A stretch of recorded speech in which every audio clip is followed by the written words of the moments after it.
আসসালামু আলাইকুম, কি অবস্থা সবার?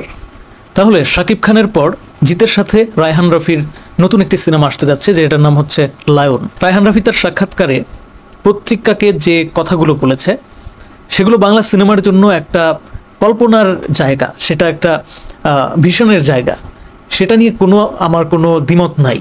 ঠিক আছে, যদি এগুলো সত্যি বাস্তবায়ন করা যায় তাহলে তাহলে এর থেকে ভালো কিছু হতেই পারে না। কারণ আমাদের চলচ্চিত্রে সেরকম কোনো কিছুই আমরা চাই, যেরকম কিছু আমরা আসলে হলিউডে দেখতে পাই, বলিউডে দেখতে পাই, অর্থাৎ ইউনিভার্সের যে বিষয়টা। রায়হান রাফি যেটা বলতেছে যে লায়ন ক্যারেক্টার এবং তুফান ক্যারেক্টার, এই দুইটা ক্যারেক্টারের মধ্যে একটা বন্ডিং থাকবে, একটা যোগসূত্র থাকবে, যার কারণে একটা ইউনিভার্স ক্রিয়েট হবে বাংলা সিনেমায় প্রথমবারের মতো। এবং সেটা দীর্ঘদিন এটা কিন্তু ক্যারি করে নিয়ে যাওয়ার ইচ্ছা আছে রায়হান রাফি এবং সিনেমা সংশ্লিষ্ট সবার। কিন্তু এখানে আমার একটা কথা আছে, রায়হান রাফি একটা পোস্ট করেছে যে রোজার ঈদে লায়নের সাথে দেখা হচ্ছে, কোরবানির ঈদে তুফানের সাথে দেখা হচ্ছে। এবং এখানেই হচ্ছে সবচেয়ে বড় প্রশ্ন যে তাহলে রায়হান রাফি কি এইটা বলতে চাচ্ছে যে কোরবানির ঈদে আসতে যাচ্ছে তুফান, রোজার ঈদে আসতে যাচ্ছে লায়ন? অর্থাৎ 2025-এর কোরবানির ঈদের কথাই কি রায়হান রাফি বলেছে তুফানের ব্যাপারে?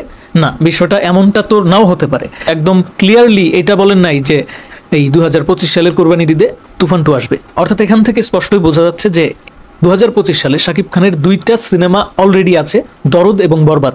এই দুইটা সিনেমাই বিগ বাজেটের, এই দুইটা সিনেমা নিয়েই অনেক চিন্তা চেতনা, অনেক মার্কেটিং পরিকল্পনার কোনো শেষ নাই। কাজেই এখানে নতুন করে তুফান 2 আসবে 2025 সালের কোরবানির ঈদে, এই ধরনের কোনো আশঙ্কা আসলে নাই। এটা জাস্ট একটা মার্কেটিং পলিসি। তবে এটাকে একদম নেগেটিভভাবে দেখারও কিছু নাই।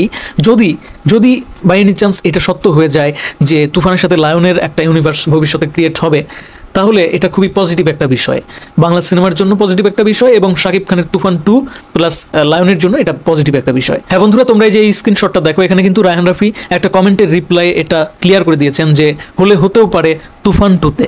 অর্থাৎ রায়হান রাফি এখানে যেটা বোঝাচ্ছেন যে তুফান 2-তে গিয়ে আমরা লায়নকে দেখতে পারবো। কিন্তু অনেক জায়গায় এটা ছড়িয়ে বেড়াচ্ছে অনেকে যে হচ্ছে লায়ন সিনেমাতে শাকিব খানের ক্যামিও থাকতে পারে। এরকমটা হওয়ার কোনো সম্ভাবনা নাই। আপাতত আমি এইটুকু বলতে পারি যে শাকিব খানের কোনো ক্যামিও লায়ন সিনেমাতে থাকবে না। কারণ এখানে কোথাও রায়হান রাফিও বলে নাই যে শাকিব খানের ক্যামিও থাকতে পারে অথবা তুফানকে আমরা লায়নে দেখতে পারি। তিনি যেটা বলছে সেটা অনেক দূরের কথা। তিনি বলছে তুফান 2-তে লায়নের ক্যামিও থাকতেও পারে, তুফান 2-তে লায়নের সাথে যোগসূত্র থাকতেও পারে, দেখতেও পারি, শিওর কিন্তু করেন নাই। এটা জাস্ট একটা পরিকল্পনা। অনেক ধরনের পরিকল্পনাই পরবর্তীতে গিয়ে আর বাস্তবায়ন করা সম্ভব হয় না। আর আমরা জানি যে এটা বাংলা ইন্ডাস্ট্রি, বাংলা সিনেমা ইন্ডাস্ট্রিতে পলিটিক্সের সাথে সিনেমা ওতপ্রোতভাবে জড়িত। সেখানে অনেক সময় হয় কি যে দেশের অবস্থার উপর বিবেচনা করে সিনেমার অবস্থা নির্ধারণ করা হয়। সেক্ষেত্রে আমার কাছে যেটা মনে হয় যে এখনই এতটা শিওরিটি গ্যারান্টি কেউই দিতে পারবে না যে তুফান 2 লায়নের সাথে সম্পর্কযুক্ত থাকবে। খোদ পরিচালক নিজেও 100% সিউরিটি দিয়ে এটা বলতে পারবে না। যখন তখন পরিবর্তন হয়ে যেতে পারে দৃশ্যপট। হ্যাঁ, কাজেই আমার মনে হয় যে যেটা আসলে অলিক কল্পনা, যেটা আসলে চিন্তার বিষয়, ভাবনার বিষয়, সেটা চিন্তা ভাবনার মধ্যেই থাকুক। সেটা নিয়ে আমরা এত বেশি না মাতামাতি করে আপাতত যে বরবাদ আসতেছে সেটা নিয়ে বেশি বেশি কথা বলি। আর হ্যাঁ, অবশ্যই রায়হান রাফি আমাদের বাংলাদেশের একজন গুণী পরিচালক। তিনি তুফানের মতন একটা সিনেমা শাকিব খানকে নিয়ে করেছেন।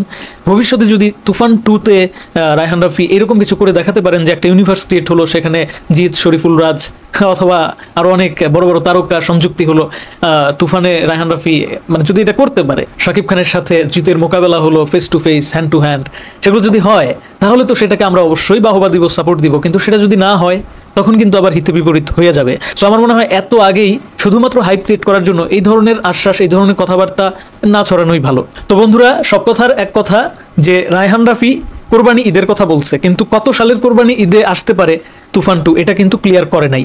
সো অনেকেই দেখলাম যে এটা বলতেছে যে রায়হান রাফি মিথ্যা বলছে। না, মিথ্যাও বলে নাই, একবারে মিথ্যাও বলে নাই, আবার সত্যও বলে নাই। একটা কনফিউশন তিনি রেখে দিয়েছেন যে আসলে কোরবানির ঈদে তুফান আসবে। অনেকে এটা ভাববে যে হচ্ছে হ্যাঁ, তাহলে তো কোরবানি ঈদে আসবে তুফান 2 আর রোজার ঈদে আসবে লায়ন, তাহলে তো এখন থেকে লায়ন নিয়েও কথা বলতে হবে, লায়ন নিয়ে আমরা এক্সাইটেড থাকবো। শাকিব খানের দর্শক যারা আসলে নিয়মিত শুধু শাকিব খানের সিনেমা দেখে, তারাও লায়ন নিয়ে মাতামাতি করুক। এইটা সিনেমা সংশ্লিষ্ট ওরা চাইবেই, কে না চায় নিজের সিনেমার ভালো। 2025 সালে কি তাহলে এই যে তুফান 2 আসবে সেখানে আমরা লায়নকে দেখতে পারবো? অথবা লায়ন যে আসবে এই লায়নের মধ্যে আমরা তুফানকে দেখতে পারবো? আমি তাদেরকে বলবো যে না, তুফান 2 2026 সালের আগে আসার সম্ভাবনা খুবই কম। এবং 2026 সালেও যদি আসে সেটা হয়তো বা কোরবানির ঈদে আসবে, সেটারই একটা ইঙ্গিত দিয়েছে রায়হান রাফি। এবং 2025 সালের কোরবানির ঈদে যখন অন্য কোনো সিনেমা বা কোনো একটা কিছু আসবে, তখন রায়হান রাফির কাছে প্রশ্ন করা হলে রায়হান রাফি এই কথাটাই বলে দিবে যে হচ্ছে আমি তো কখনো বলি নাই যে 2025 সালের কোরবানির ঈদে তুফান 2 আসবে, আমি বলেছিলাম কোরবানির ঈদে আসবে। কোরবানির ঈদ আরেকটা আছে, তো সামনে তো 26 সালেও কোরবানির ঈদ আছে নাকি, আমি সেটার কথা বলছি।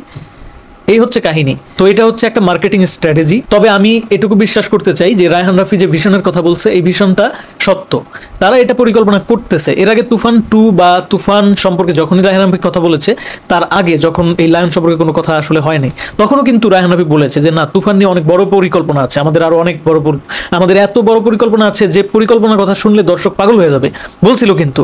সো আমার কাছে মনে হচ্ছে রায়হান রাফি যা বলেছে তা একেবারে ভিত্তিহীন না।